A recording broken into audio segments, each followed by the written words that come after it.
¿Qué tal? Buen día. Bienvenidos a Mundo Legal, donde simplificamos lo complicado.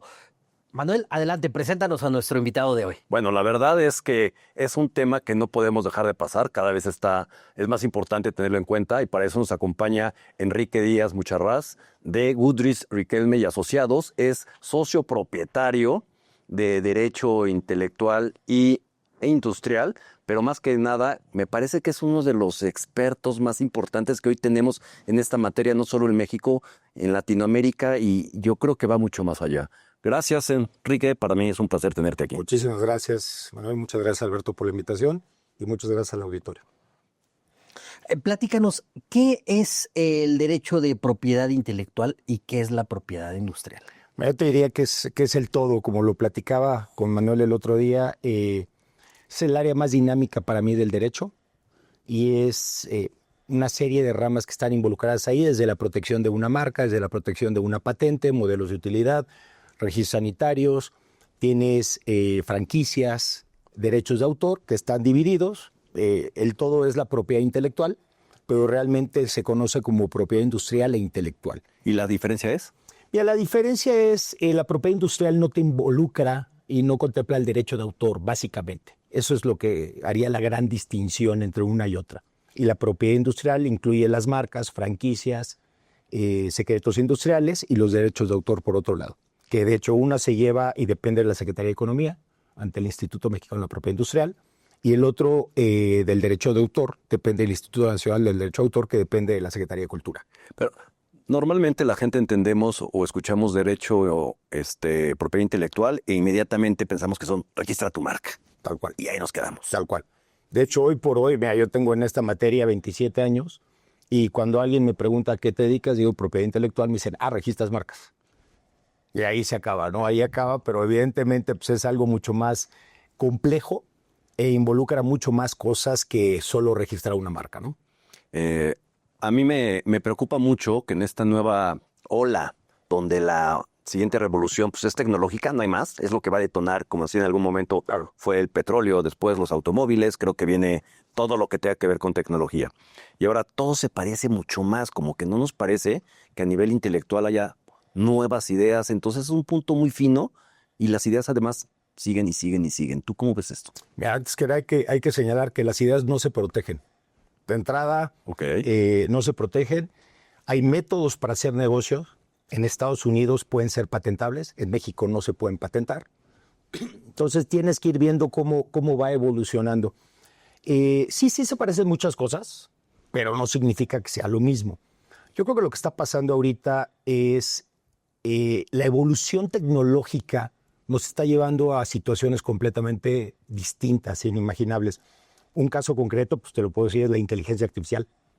La inteligencia artificial es algo que uno mismo no entiende y te tienes que capacitar para poder plasmar esto en un contrato y poder ayudar a tus clientes realmente a capitalizar esto, ¿no? Pero ¿qué tan, ahorita que mencionaste inteligencia artificial, básicamente los contenidos acaban siendo tan parecidos y a través de inteligencia artificial yo les pido que me haga una, ¿cómo se llama? Me lo parafraseen y entonces pues tengo el mismo contenido con palabras más o menos diferentes y eso es muy delicado. ¿Cómo llegas tú a eso? Totalmente, pues hay plagio de por medio y acuérdate que hay dos tipos de inteligencia artificial. Una de ellas es generativa. O sea, ya no nada más es lo que tú le dices y va estudiando y va desarrollando. También es lo que ya va creando la propia inteligencia artificial. En México todavía no se han dado estos litigios. En Estados Unidos ya hay litigios de esta naturaleza. Te puedo dar un caso muy concreto, que es un juicio que llevó a Bianca en Estados Unidos, en donde la demanda la desarrolló una firma de abogados con inteligencia artificial. Y lo peor es que puso casos, en Estados Unidos se llama por jurisprudencias, por precedentes. Y la inteligencia artificial no nada más generó la demanda, sino que inventó los precedentes. Hoy por hoy ya existe la obligación en Estados Unidos de que divulgues cuando estás utilizando inteligencia artificial en una demanda. No nada más por el tema de la demanda, que sí es cierto que puede sonar como otro, como lo que dice Alberto, como lo dices tú, o cualquier otro, sino que además inventa.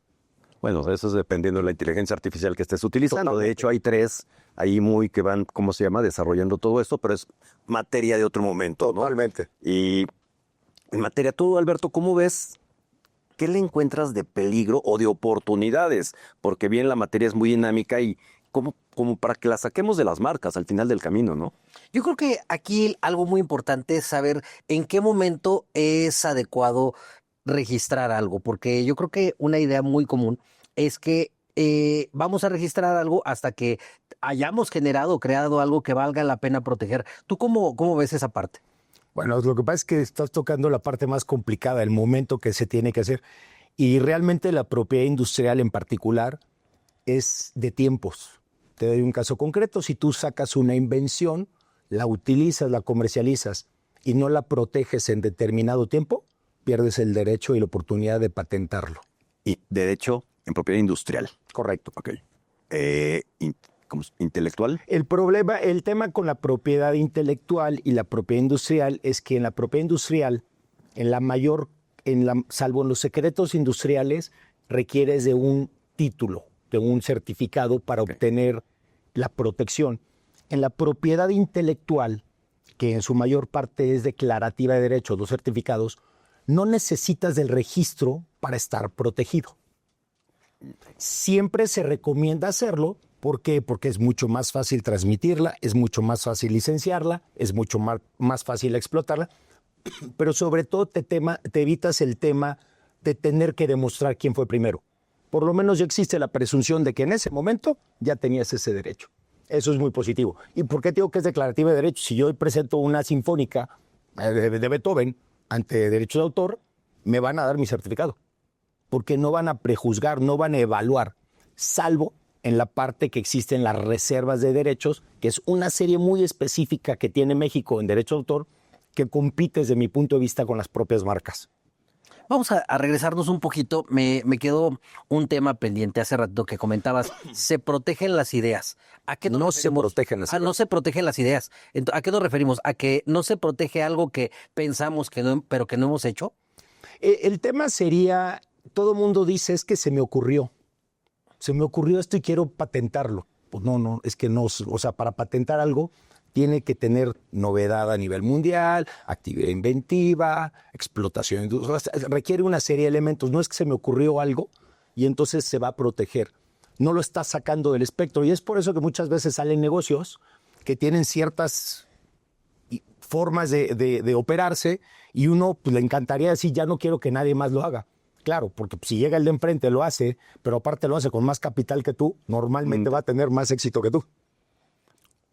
A mí me preocupa también qué pasa con el registro de los nombres de los sitios electrónicos.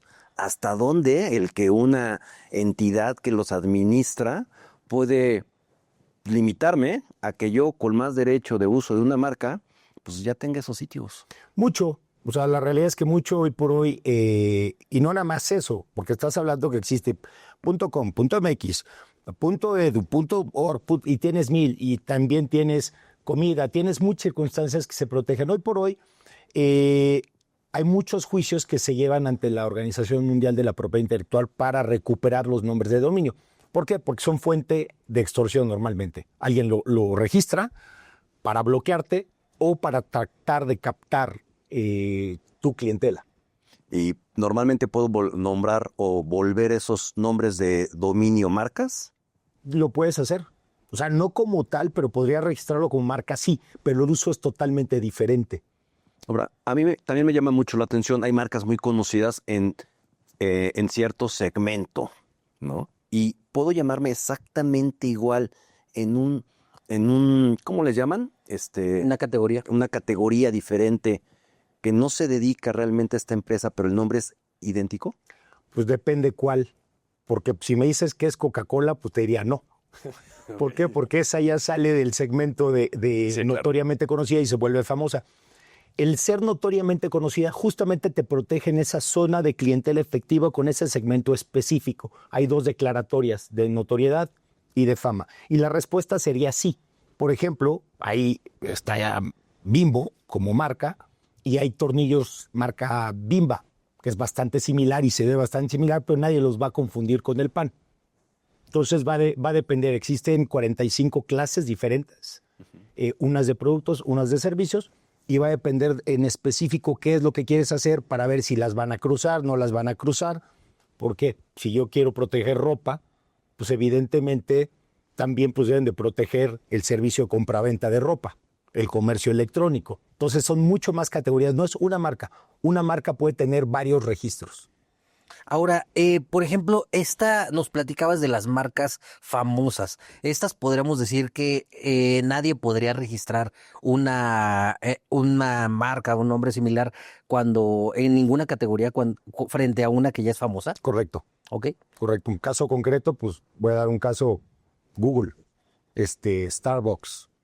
¿Por qué? Pues porque si ya existe Starbucks y mañana quieren sacar un carro Starbucks, es evidente que va a haber una relación intelectual en el público. Al relacionarle van a pensar que depende de la propia empresa de los cafés y nada que ver. Entonces es por eso que existe las declaratorias. Y no nada más existen las declaratorias, sino que la propia autoridad las puede estimar como famosas. Ahora, vamos a pensar una marca ahora en la época de las startups, ¿no? Que crece muy rápidamente y se ocupan de crecer. Se les olvida registrar su marca y a alguien se le ocurre hacerlo. ¿Hay manera de proteger una situación así? Pues más que de proteger, vas a tener que convalidar y vas a tener lo que hacer con juicios para demostrar que tú tienes un mejor derecho de uso, que la creaste antes. El problema es que si no lo haces en determinado tiempo, vas a perder ese derecho. Y eso sucede, pues eso sucede muy, muy común, porque evidentemente se ve como un gasto y no como una inversión. Y realmente la propiedad industrial es una inversión. Y eso garantiza que cuando tú lo explotes, si llegas a ser exitoso, puedas exigir lo más importante de la propiedad industrial, que es el derecho exclusivo. Fíjate que hay un juicio muy importante, a mí se me hizo notoriamente relevante, que fue Rosfram con Fórmula 1. Correcto. Que además, pues bueno, todos los que les encanta ese deporte sabrán, aquí hay una pues clara intervención o correlación entre Rosfram y Fórmula 1. Rosfram registró antes de que naciera Fórmula 1, tenía su marca y pues ahorita fue todo un tema, ¿no? Entonces se me hacía relevante. ¿Y cuáles eran los tiempos? Rosfram estuvo bien, todo el tiempo hizo las cosas correctamente. Sí, pero Fórmula 1 ya estaba registrado. O sea, ¿sí? Fórmula 1 ya existía el derecho, pero no en aceites. Ese es todo el tema. O sea, ya existía la Fórmula 1, no estaba ligado con eso, y en su momento, y no nada más lo registraron, sino que lo litigaron y lo ganaron hasta el final. Rosfram ganó. Rosfram. Y tiene la marca Fórmula 1 para el aceite. Y también hay otra empresa mexicana que hizo lo mismo con iPhone. Pero Por no ahí es anda. iPhone, es iPhone. iPhone, ¿verdad? Correcto. Y ahí también, o sea, son casos bien Pero interesantes. ese caso es muy, muy interesante porque no es para un dispositivo, es para un servicio. Y cuando lo registran ellos, lo registran para ese servicio y en su momento Apple todavía no daba ese servicio. No nada más en México, no en México, sino en otro lugar del mundo. Yo creo que estos ejemplos son muy relevantes porque nos dan casos de cómo empresas bastante consolidadas, porque ninguna de las dos podíamos decir que era una startup, eran empresas sólidas, desde Rosfram como la otra, no tuvieron la prevención suficiente de ver cómo iba creciendo su segmento y su reconocimiento de marca, porque se podían haber evitado muchos problemas. Al final ganaron las dos, hasta donde tengo entendido. No sé si ya les reportaron o no, pero bueno, hasta donde yo sé, se acabaron todas las instancias. Es que el problema no es que lo vayas a ganar, el problema es que ejecutes. La sentencia puede decir que ganaste miles de millones, cóbralas. Entonces, no sé si ya las cobraron, pero bueno, la primera parte ya está ahí, ¿no? Y entonces, pues una recomendación, no importa el tamaño en el que estén, si están pensando en abrir una cafetería y ya te vas a gastar 100,000 pesos en ponerla, pues la verdad es que luego los sitios que registran marcas no te dan la asesoría correcta y casi te cuesta lo mismo que muchos despachos decentes y te pueden evitar problemas a futuro, ¿no? Hoy, la mayoría de las inversiones pueden ser por desarrolladores de código. ¿Qué estás haciendo para protegerte? Que estas personas que están desarrollando código y que les estás pagando mensualmente, estás realmente con una relación donde el derecho patrimonial sea tuyo. Sí, totalmente. Y ahí, bueno, tú lo estás diciendo, tú le estás pagando y puede ser con un contrato individual de trabajo. Pero si el contrato no dice para qué fue contratada la persona, ¿quién va a ser el titular del derecho? ¿Eres tú? ¿Es él? Cuando alguien le encarga a un desarrollador ¿Lo haces con un contrato de obra por encargo? ¿No lo haces con un contrato de obra por encargo? Y ese es el gran tema, que si no lo haces en su momento, no recuperas ese derecho. Entonces sí pagaste, sí es cierto, lo puedes explotar, pero también lo puede explotar el que te lo desarrolló, si no lo hiciste correctamente. Que además es muy común, ¿no? Muchísimo. O sea, yo les pagué todo el desarrollo y de repente estoy viendo que hacen exactamente lo mismo porque él nomás replica el código. Totalmente.